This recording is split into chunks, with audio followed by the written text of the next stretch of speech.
I didn't really plan to leave forever, but what's happened made it clear I can't go back.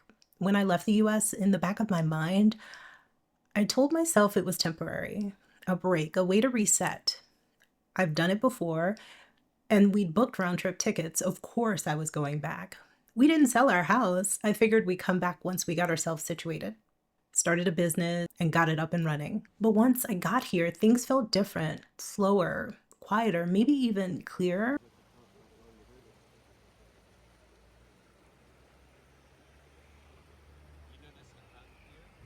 I was still learning to deal with the physical changes in my body.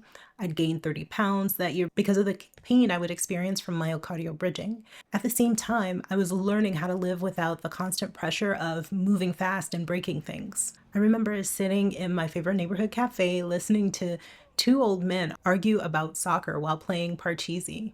I realized it was the first time I didn't feel rushed in years. It scared me. And that's because for the first time, I thought, what if I never returned? What if I never want to return?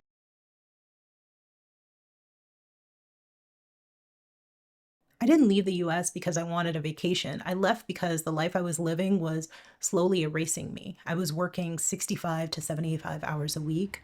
Personal time, it was a joke. Even when I wasn't at my desk, I was recovering from being at my desk. The culture recorded people who looked busy over people who got things done. You were expected to perform stress like it was a part of the job description. Acá con cerezas, chocolate nieve. Ah, mira. It all caught up with me the night I landed in the emergency room. Myocardial bridging, a rare heart condition. I was scared. But even in the middle of the emergency care, my boss was messaging me. She wasn't asking if I was okay, she was asking for deliverables. That's when it hit me. I was burned out. I was disposable. And that broke something open. I had already dreamed of building something different, making content that helped people feel strong and not broken. I wanted to create videos that reminded people they were allowed to take chances, allowed to mess up, allowed to grow. But in the US, just existing had become expensive enough that taking creative risks felt like gambling with your life. And that's when moving to Spain stopped being possible and started feeling like the only way forward. It's apple syrup.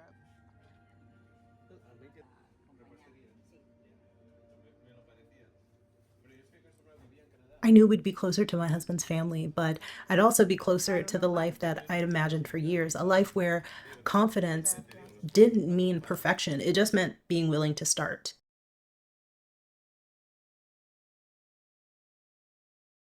When we first moved, I thought I'd bounce right back. I imagined making videos immediately, telling stories, building a cadence, but instead, I slowed down a lot. Spain has this way of making you pause. It's not performative, it's built into the culture. Things close in the middle of the day. People talk longer. There's time. And suddenly, I had time.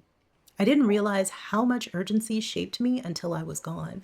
I wasn't rushing to finish things. I wasn't checking emails on the couch. I never brought work into my bedroom.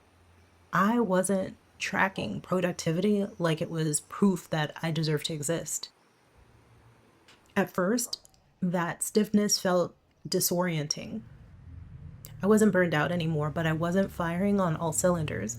I had lost that edge that once made me really efficient, the part of me that could power through no matter what. But in that quiet, something else surfaced. I became softer. And before, I prided myself on being unaffected. I was the one who could keep going no matter what was happening around me. I was logical, collected, kind of robotic. But these days, I feel everything. I watch the news and sometimes it shatters me. I hear someone's story and it stays with me for days. Making these videos and digging into my experiences takes something out of me.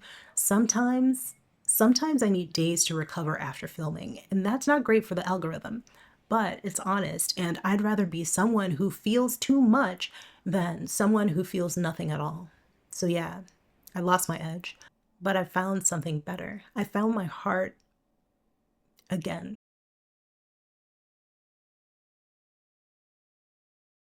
Sometimes I miss things, a bookstore, a certain food, a way of joking that Americans understand. In those moments, I thought I could go back, but those thoughts only last a second or two until I remember the version of me I'd be returning to.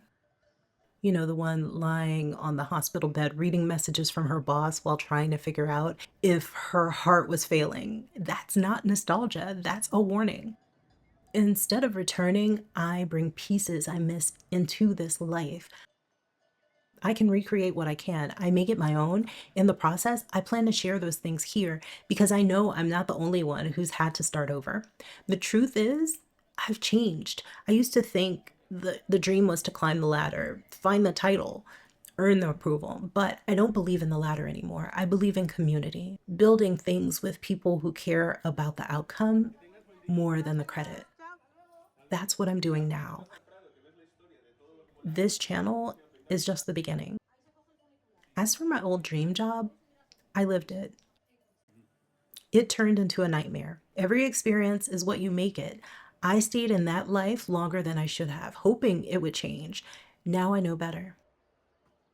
Going back wouldn't just be a physical move, it would be a reversal. It would mean giving up everything I've learned, everything I've healed, and more than anything, it would mean pretending I'm someone I'm not anymore. So, no, I'm not going back. I'm building forward.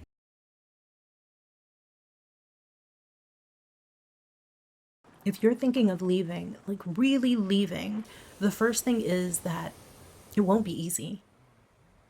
This isn't like switching jobs or changing your hair color. It's disorienting. Some days you'll feel like you're failing at everything. That's normal. In fact, that's how you'll know that you're on the right track because growth doesn't feel like winning. It feels like uncertainty. Like asking yourself, what am I even doing? But here's what I can tell you from the other side. Life here might pay less, but it gives more. The cost of things is lower than the cost of being human. You're not punished for slowing down. You're not expected to prove your worth by how much you produce.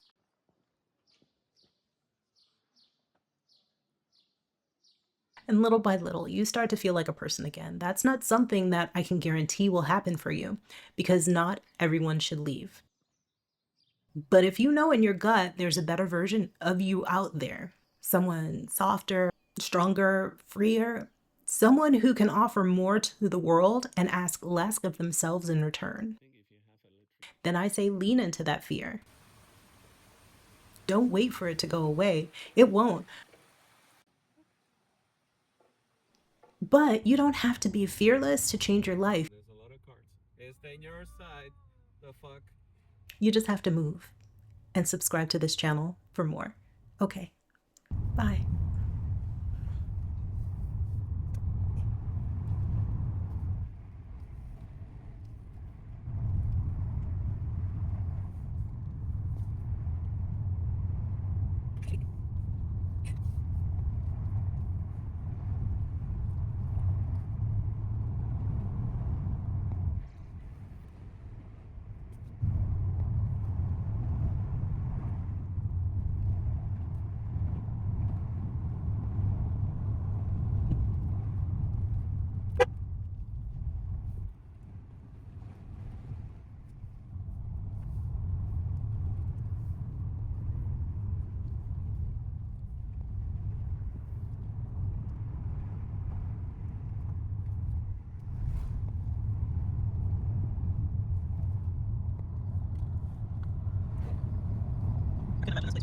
No, thank you.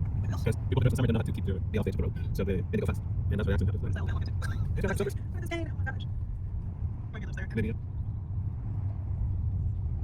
Just that's brought in a temperature drop.